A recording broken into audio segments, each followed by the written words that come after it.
Hey, this is Ramon. I'm the managing partner of 501k.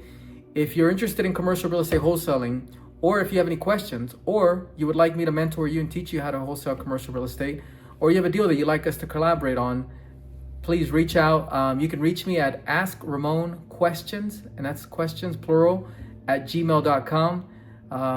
I'd love to collaborate with people that watch my content. I have a gentleman right now that I started working with, and we're doing his very first deal. And his very first deal is going to be 7 figures. We should be closing on that here in the next little bit. This could easily be you. Go ahead and reach out. Would love to work with you. Would love to get to know you. Let's make this happen. Reach out. But for now, let's get back to the video. Hey everyone, welcome to the 90-day commercial real estate wholesaling accelerator. Today we're just creating a quick video. This video is going to cover like what you do, right? Once you found a deal, right? You're excited. Got a tiger by the tail, right? You got a deal and you're trying to figure out, what do I do next, right? And it's commercial real estate, so the possibilities and the options are just there's just so many of them, right? So hopefully this video will be helpful. As we get started, one of the things that I want to point out is that you want to play this, right, more so than you would with residential. Still with residential, you want to play chess, but definitely with commercial. What I mean by that is you want to play 2-3 moves ahead, and you'll see what I mean. Well, what I mean by that here in a moment. So this video is specifically created for you if you found potentially a great off-market deal for a great price, or a realtor or broker bought you a deal and the margins are huge, right? And when I say the margins are huge, the margins got to be big enough for you to make your 6 figures, right? Because with commercial real estate wholesaling, you should be making at least $100,000 per deal. That should be just kind of a rule of thumb, right? You shouldn't, you shouldn't make less than that on every single deal. And ideally, you want to make a few $100,000, if at all possible, because the deals are out there, right? It's not like you're looking for a needle in a haystack. The deals are out there, so you should be able to do that, right? You should be able to make that kind of money, and you want to be able to leave some meat on the bone, right, for the buyer, because you got to get the buyer excited about the deal. So what we'll do today in this video is I'll walk you through your next 5 moves. We'll go through them quickly. We go through this in much more detail, right? In the accelerator course, you get to ask me questions, and we get to do deals together afterwards, right? So, and I'll also tell you a little bit about some of the mistakes to avoid. Not all the mistakes, because it'd be impossible to include every single mistake to avoid here in this short video. But yeah, let's get started. So here we go. So first thing, you want to test your seller, because the last thing you want to do is spend a bunch of time and energy on a deal and then find out that your seller really is not that serious, right? And where you go, well, how do I test the seller, right? So to be able to test their level of motivation to really sell, you want to talk to them about the specifics. You want to talk to them about price, right? What's your price? What type of terms are they looking for, right? How much due diligence do they want to give you? You want to talk about timeline, right? So examples of this would be if you go, well, Mr. Seller, if I brought you an offer, are you open to, are you okay with, would you be willing to, right? There's all kinds of ways of saying it, but would you be willing to give us a 60-day due diligence period, right? And yes or no, right? What's important to you as far as the terms, right? Besides the price, within the terms, what is it specifically that's important to you? And are you okay with us closing, right? 15 days after due diligence. Does that work for you? And if you say it with this type of conviction, it lets them know that you're serious, and it gets, more importantly, right, for you, you get to gauge just how serious they are about selling. Because like I said, I've done it before, wasted tons of time. Somebody said they're willing to sell. We're too afraid, right? Our team is too afraid to really push and press on some of these questions.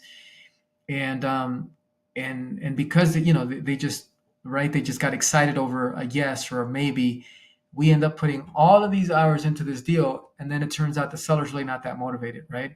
And there's all sorts of other questions you can ask them, but get into the nitty gritty, right? To see just how motivated they are for selling. One of the questions you could ask them is, if you don't mind me asking, right?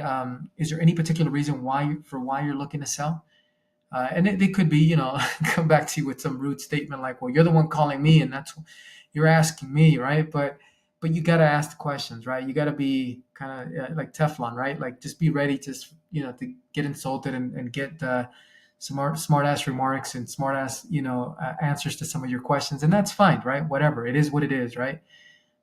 Second move is, I would want to go to the county assessor's website, right, for whatever the county that is, get the parcel number, make sure you got the right acreage, right, if you're buying land, which I think land is the best way to go for wholesaling, right, if you're going to get into this. Right now, at one point, apartment buildings were a great option. I don't think that's the case now. I think things will change here shortly, but right now, I think it's land.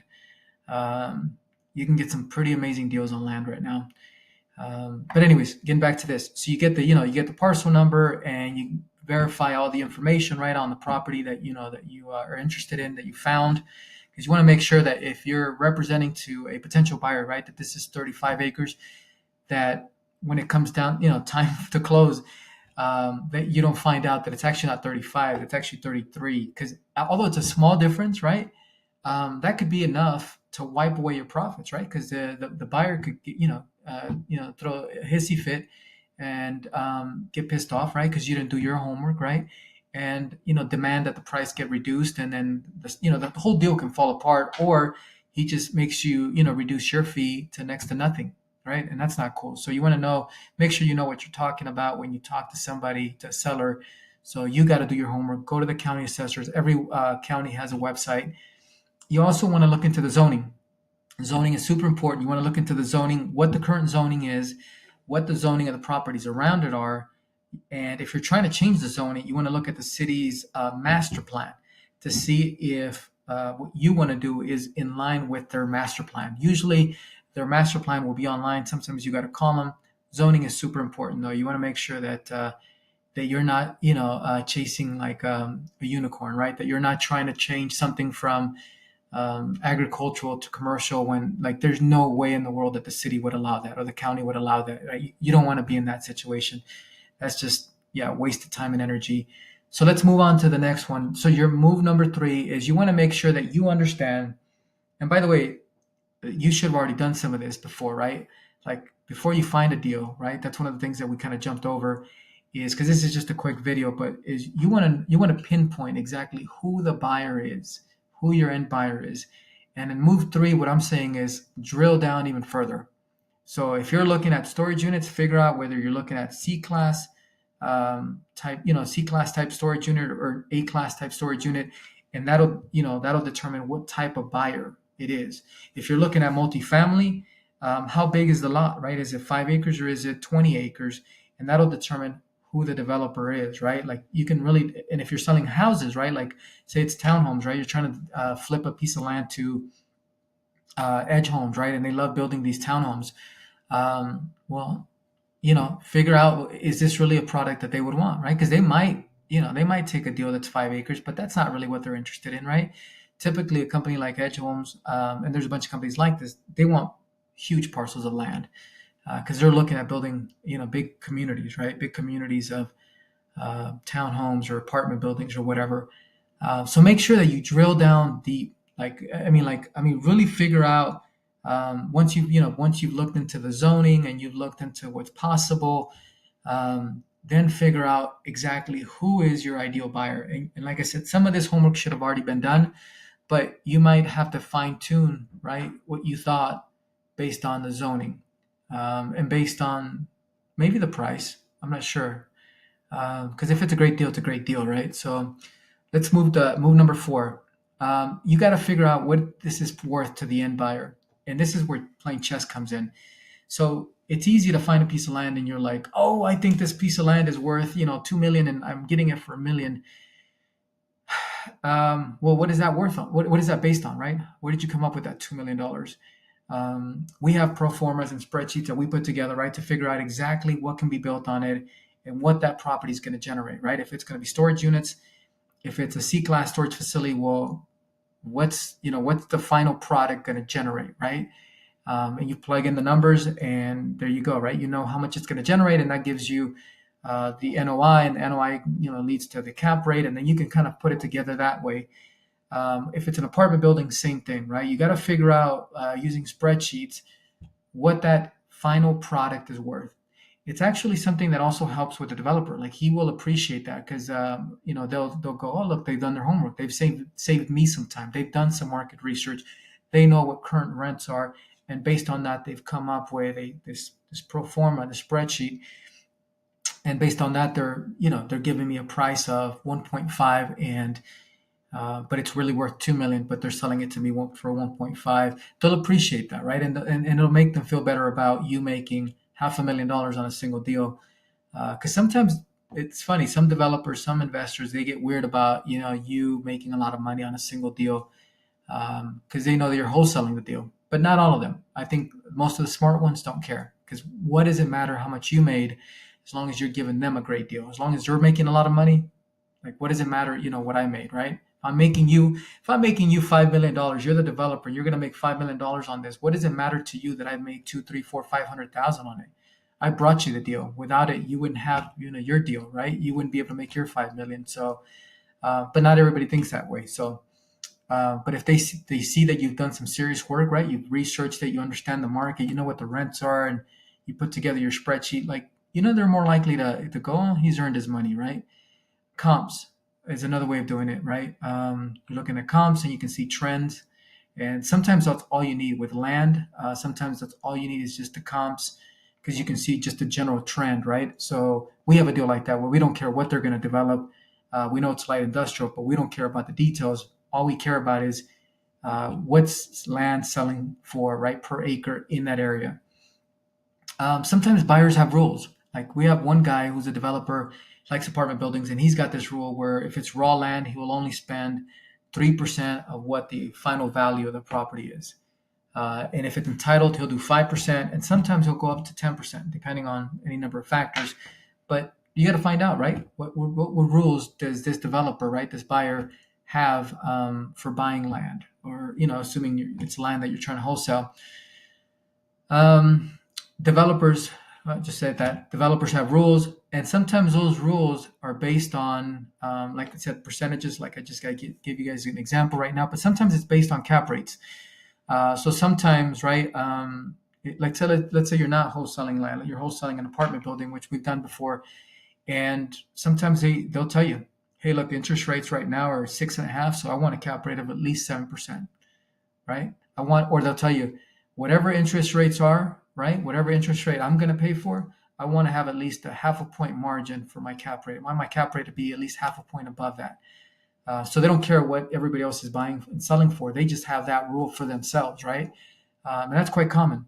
So you want to figure out, kind of what market cap rates are, what rules developers have, what rules buyers have, right? Like, buyers meaning not just developers, but buyers like syndicates and different investors are looking at buying stuff that's already finished.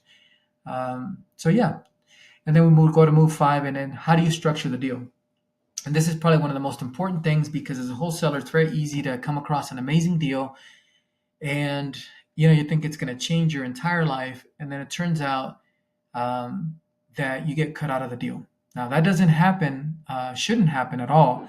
And in my experience, it's only that we've only had 1 or 2 people attempt that, right? But some people will try to do that. They'll try to go around you, which is silly, right? Because if you're playing the game right, you're playing for long-term relationships. You're playing to do a lot of these, not just one, but do deal after deal after deal. So you don't want to screw people, right? Because people, will find out, right? Like, the word will get out, and you don't want that, right? If somebody screws you out of a deal, why would you bring them any other deals in the future, right? So anyway, getting back to this, you want to figure out, number one is, how much can you make while still leaving some meat on the bone? That's super important. I mentioned that earlier. You can't be greedy, and even if it means that, because on every single deal you should make at least 100,000. Like, it's commercial real estate, right? I mean, if it's a great deal, you're probably getting it for like 7 figures or multiple 7 figures below market, right? Assuming it's a pretty big deal, pretty big project, whether it's land or built product. So making 100,000 is just a foregone conclusion. That's just a given. So, but let's say you find a smaller one, and there's only about like $1 million, right? That you're getting $1 million below market. Don't be greedy. Don't try to make 6, 7, 800,000 unless you have a feeding frenzy, right? You have a ton of people that just want that deal. But generally speaking, you don't want to do that. Instead, what you want to do is just make a few 100,000, but make sure you leave enough on the bone, right? Like, it's got to be exciting, because if you bring this deal that's just at market price, right? Let's say you want to be greedy and you mark it up to $1 million. Well, then you got nothing special. You got nothing special for an investor, for a developer, syndicate. You got nothing special. You're selling a property at market value, unless there's something else, right? And yeah, we don't. An example, right? If when I say that, I didn't want to go into that, but I'll give you just one example. Would be like, let's say you found a piece of land in downtown Salt Lake City, right? That's just, and there's nothing down there, right? Or downtown, like, Los Angeles, like next to the Staples Center or something, right? And it's just impossible, right, to find another piece of land like that. Then, if you sell it at market value, you can get away with it, right? Because they have no other option, right? But that's not usually the case. Usually you have competition. There's other land, right, that's available on LoopNet or Crexi or CoStar or whatever, and you're not the only deal in town. So you want to make sure you leave enough meat on the bone. Also figure out who's easier to work with. Is it the buyer or the seller? Who's more trustworthy? Because depending on who's easier to work with and who's more trustworthy, that's where you're going to have most of your contracts.